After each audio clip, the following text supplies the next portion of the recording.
চাঁদের পালকি চড়ে আসলো সবার ঘরে, আসলো খুশির ঈদ, বলো ঈদ মুবারক, ঈদ মুবারক, ঈদ মুবারক, ঈদ পড়েন, বলো ঈদ মুবারক, ঈদ মুবারক, ঈদ মুবারক, ঈদ। সুবহানাল্লাহ পড়েন। এই ক্যালেন্ডার দেখে দেখে যেমনি আমরা কাজ করি, তেমনি চাঁদ দেখে আমরা রোজা রাখি, চাঁদ দেখে আমরা ঈদ করি, চাঁদ দেখে শরীয়তের সব কার্যক্রমগুলো পরিচালনা করি। চিল্লা এখন ঠিক কিনা?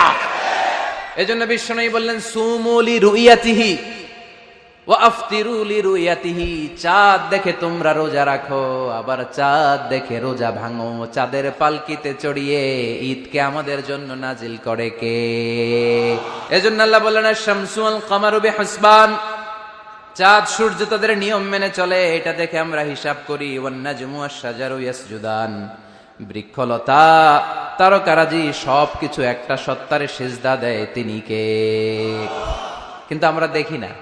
আমরা দেখি তারা যে আল্লাহরে সিজদা দিল, কে কে দেখছেন? গাছ যে আল্লাহকে সিজদা দেয়, কে কে দেখছেন?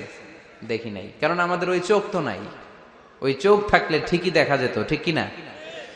অস্ট্রেলিয়ায় একটা শহর আছে নাম সিডনি। কি নাম?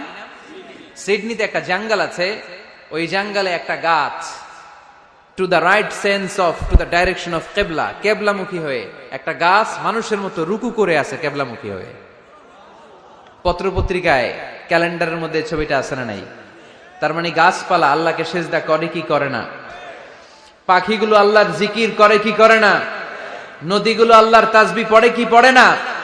ওয়া ইম মিন শাইইন ইল্লা ইউসাব্বিহু বিহামদিহি ওয়ালাকিন লা তাফকাহুনা তাসবিহাহুম, আল্লাহ বললেন গোটা দুনিয়ায় যা তোমরা দেখতে পাও সবকিছু জিকির করে একজনের, তিনি কে?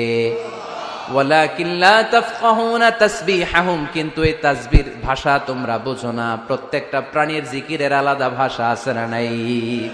পাখিরা যায় উড়ে যায় আকাশের ওই নীলিমায়, নদীরা যায় ছুটে যায় সাগরের ওই মোহনায়। পাখ পাখালি আর সাগর নদী, পাখ পাখালি আর সাগর নদী, কার গুণগান গায়। আল্লাহু আল্লাহ, আল্লাহু আল্লাহ, আল্লাহর গুণগান গায়। সবাই পড়েন আল্লাহু আল্লাহ, আল্লাহু আল্লাহ, আল্লাহর গুণগান গায়। চিল্লায় পড়েন আল্লাহু আকবার। তাহলে মহাবিশ্বে যা দেখা যায় সবগুলো জিকির করে একজনের, তিনি কে? সবকিছু সেজদা করে একজনকে, তিনি কে? এই সেজদার জন্য কিয়ামতের দিন আল্লাহ আমাদেরকে আদেশ দিবে, বলবেন সেজদা দে, সেজদা দিয়ে আমারে দেখা। আপনারা ওঠা বসা শুরু করলেন কেন? আসরের সালাত আমরা পড়বো না, 4টায় আজান হবে, তো এখনো তো আমার ঘড়িতে 10 মিনিট বাকি, উঠলেন কেন?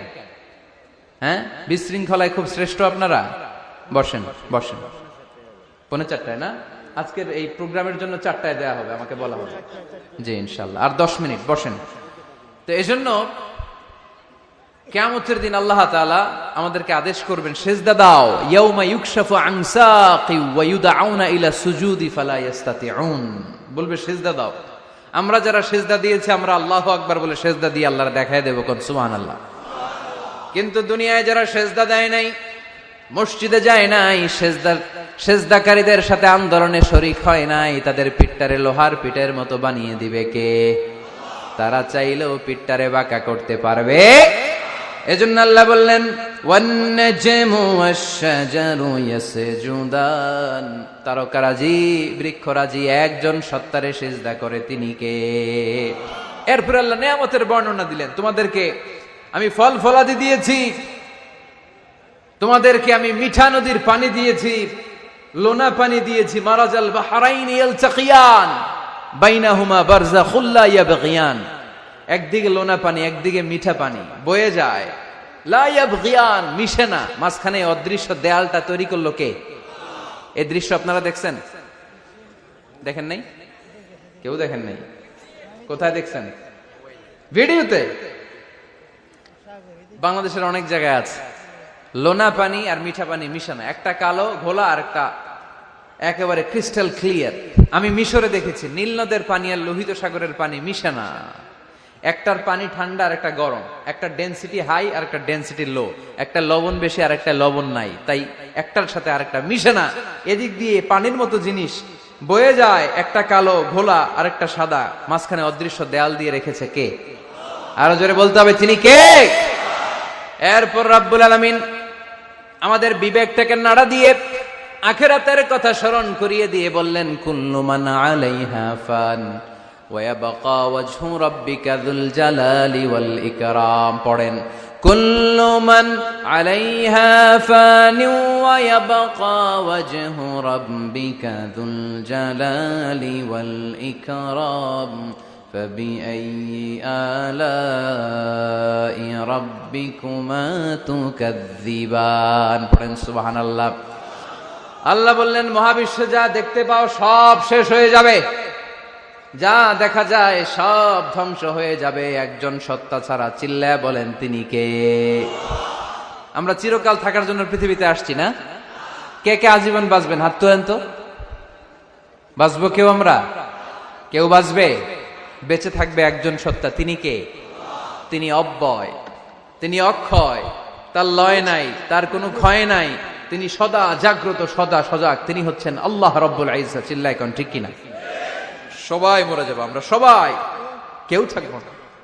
এই পৃথিবী থাকার জায়গা নয়। কিয়ামতের সময় আল্লাহ তাআলা মালাকুল মাউতকে বলবেন, সবার রূহ কবজ করে ফেলো, সবার, কেউ থাকবে না, সবার রূহ কবজ হয়ে যাবে। আল্লাহ মালাকুল মাউতকে বলবেন, মালাকুল মাউত কি অবস্থা? বলবে সব শেষ। মাইয়াবকা, কে বাকি? মালাকুল মাউত বলবে জিনেরা বাকি, যাদেরকে দেখা যায় না। আল্লাহ বলবেন জিনদেরকেও শেষ করে ফেলো, রূহ কবজ করো। মালাকুল মাউত আজরাইল জিনদের রূহ কবজ করবে।